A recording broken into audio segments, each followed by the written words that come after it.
Hello and welcome to NouStoryTime. I know it's been a while and I apologize for the delay. I've been sick lately and I just hope you enjoy this story. Growing up in a Hmong household, I remember watching many movies and hearing many folk tales from my mother and grandmother. Some of these tales mention how spirits can trap you in an area and cause you to walk in an endless circle. Here's my personal experience with this. Throughout my childhood, my dad will always joke to us about coming back from the dead. He always mentioned, if my kid were ever bad or somewhere they're not supposed to be, I will make sure to come and haunt them. I remember it just like it was yesterday. I was 7-year-old at the time. The day was hot and a lot of my cousins were over to play. I ran into my parents' room to use the spare bathroom. After I was done, I ran out but couldn't help but notice my dad. He was breathing harder than usual in the corner of the room. I slowly walked towards him as he was crouching and sitting on a tiny bamboo chair with his back turned towards me. I asked him if he was okay, but he just simply smiled and patted my head. He then took a deep breath and then told me to love my sibling and everybody around us. I didn't think much about it and ran out of the room to go play. An hour later, the paramedics came to our house. My dad suffered from a heart attack that day and passed away that night. Without my dad's guidance, I always felt lost and alone. It eventually took me a couple of years to be able to get through this. I know that my dad loves me and all my siblings very much. I can even vouch that maybe he loved us too much. In my culture, when a loved one passed away, we are not supposed to show lots of grief and compassion, as it will stall your spirit from moving on and vice versa. As I grew up into a teenager and a young adult, I began to go out with my friends and family late at night. I always noticed that supernatural occurrence will always hit me whenever I'm out past midnight. It started out with moving shadow at first, then whispering, then a combination of both. And sometimes I will see a clear image of a very tall man or an elderly woman following me.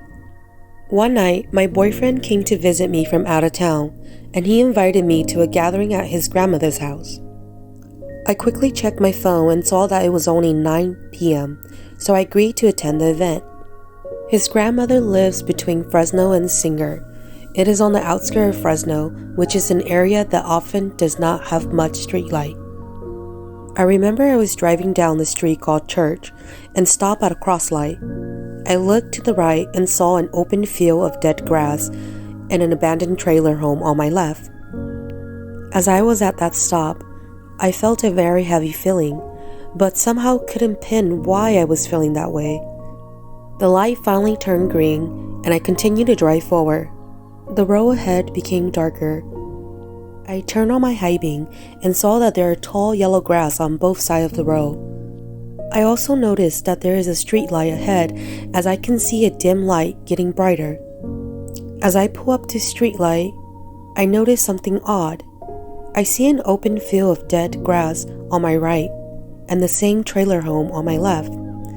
I didn't think nothing much of it and continued to drive forward. Again, I drove into darkness and saw a dim light at the end of the road. I got closer to the light and saw that I am at the same area I just passed. The dead field of grass on my right and an abandoned trailer on my left. This is when I started to feel chills down my spine. I looked at my rear mirror and saw a person crouching with their back towards me.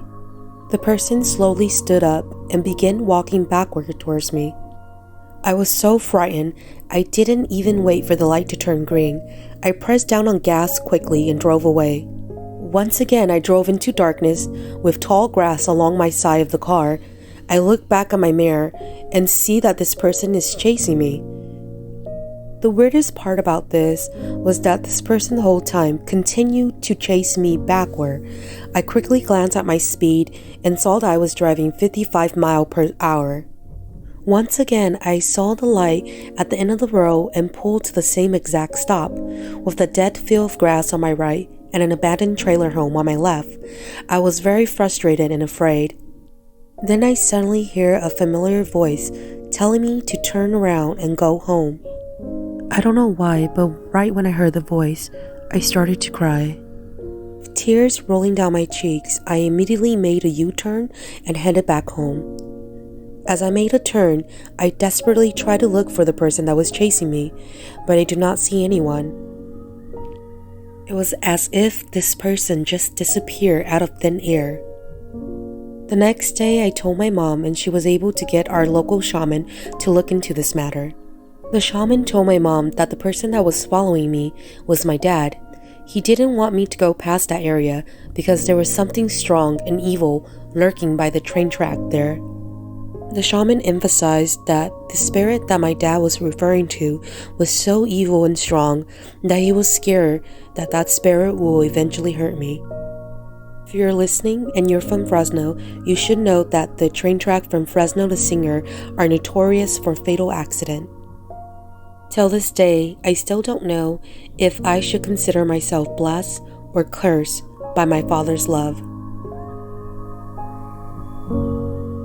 Thank you guys for tuning in with New Storytime. Please like and subscribe, and I'll see you guys next time.